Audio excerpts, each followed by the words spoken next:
Seigneur soit béni. Lui qui nous donne de voir ce jour, c'est lui qui nous convie à sa parole, qui nous invite à boire sa parole. Que son nom soit grand, au nom puissant de Jésus. Chers frères et sœurs, nous avons aujourd'hui pour thème de méditation « Ne laisse pas l'épée de la désobéissance te couper la tête ». Ne laisse pas l'épée de la désobéissance te couper la tête. Nous allons nous appuyer sur 1 Chronique chapitre 10, versets 9 et 10. Nous lisons dans le précieux nom de Jésus.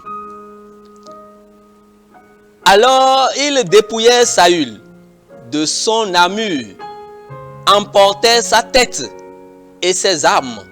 Puis il fit annoncer la nouvelle de leur triomphe à travers tout le pays des Philistins, à leur idole et parmi la population.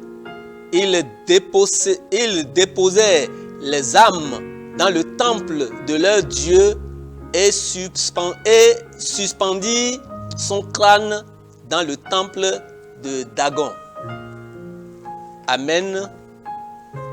Voilà la conclusion que nous pouvons retenir du premier roi du peuple d'Israël, Saül, un grand roi, le premier, qui avait commencé dans une grande humilité, mais qui a fini le crâne dans le temple de Dagon.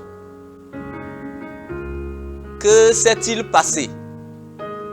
Qu'est-ce qui a conduit jusqu'à cette fin terrible, horrible, cette fin dégradante?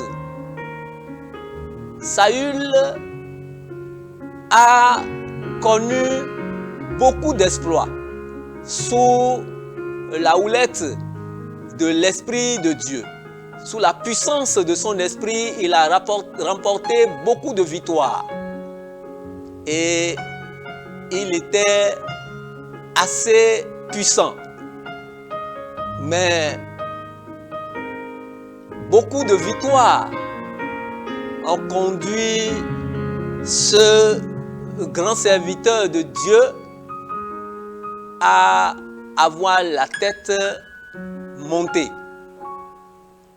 Il a commencé par prendre par lui-même des appuis sur lui-même au lieu de les prendre et de les laisser s'appuyer uniquement sur le Seigneur. Le Seigneur, par son serviteur Samuel, a donné des instructions. Et lui, il a décidé autrement. Il a fait ce qui lui a plu. Il a désobéi à l'Éternel. Et il prenait pour banal la désobéissance. La désobéissance n'est pas un péché banal. La désobéissance, c'est un péché très grave, comme tout péché d'ailleurs. Et lorsque on se laisse conduire par cet esprit de désobéissance, lorsque on laisse ce péché prendre toute la place dans notre cœur au point de nous déconnecter totalement de Dieu, lorsque nous banalisons le fait de désobéir à Dieu, cela pourra ne pas avoir des effets immédiats. Cela pourra ne pas avoir des conséquences tout de suite sur notre vie.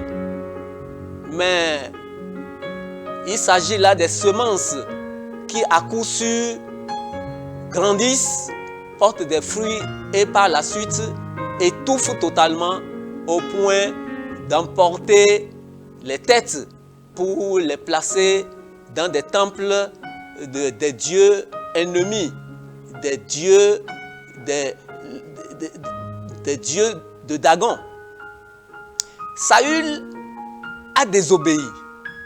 Et nous prenons tous en tant que chrétiens aujourd'hui pour exemple que l'obéissance vaut mieux que les sacrifices, qu'il vaut mieux obéir à Dieu.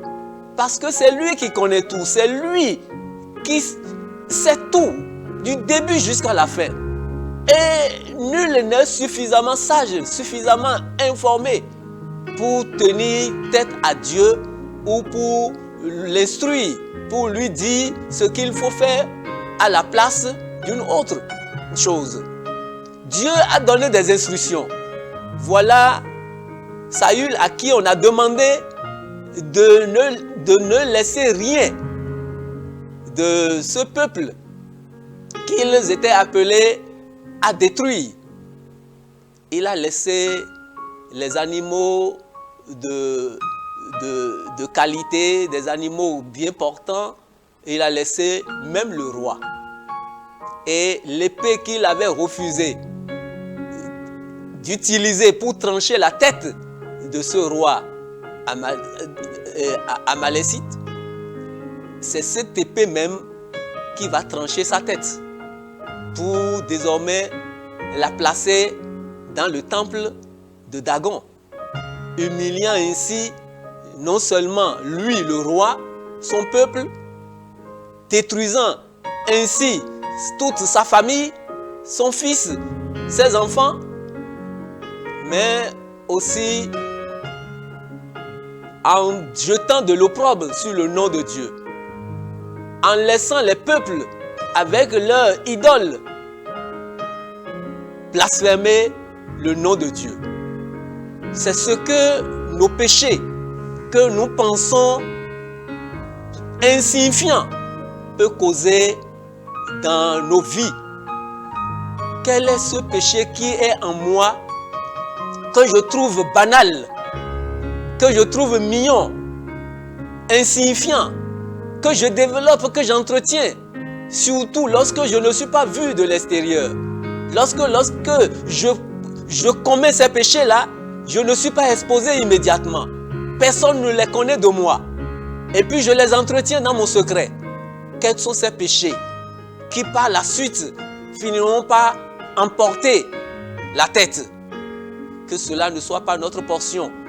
Dieu nous demande de venir dans un esprit d'obéissance à lui. Il connaît tout de nous. C'est lui qui est au début de toutes choses.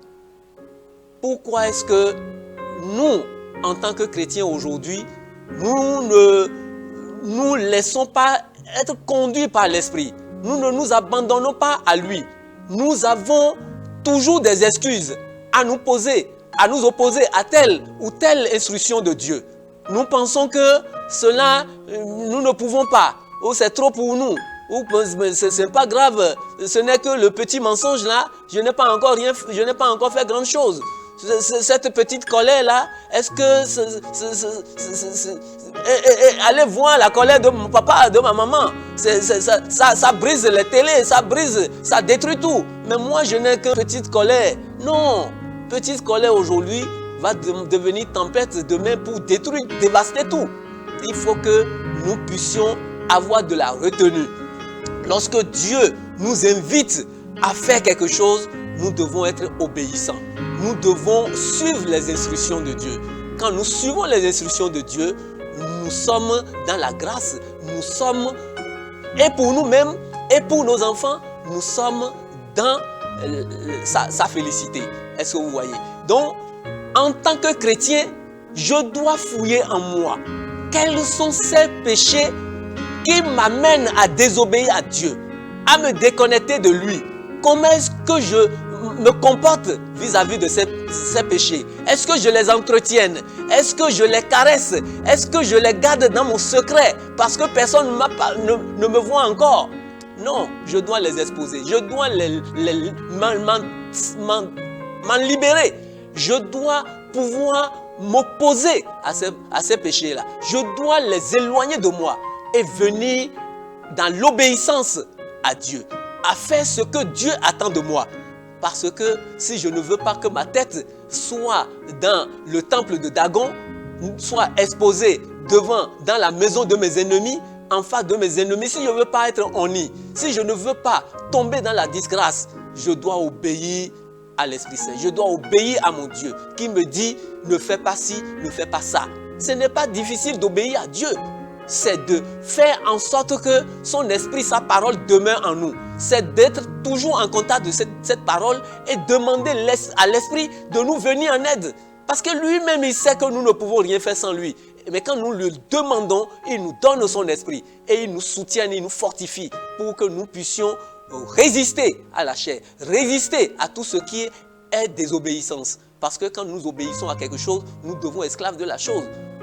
Nous devons, en tant que chrétiens, fouiller chaque jour dans notre vie ce qui est en nous et qui nous amène à désobéir à Dieu. Quels sont ces péchés mignons? Quels sont ces comportements qui nous éloignent de sa grâce, qui nous éloignent de l'obéissance à sa parole?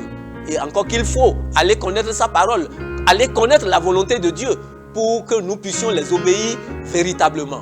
Que le Seigneur nous aide, qu'il nous soutienne chaque jour, que sa parole soit pour nous le socle sur lequel nous nous appuyons pour marcher chaque jour et que son esprit nous conduise et qu'il soit nos compagnons sûrs à qui nous nous abandonnons pour vivre intensément la vie de chrétien. Au nom puissant de Jésus. Merci et bonne journée à vous.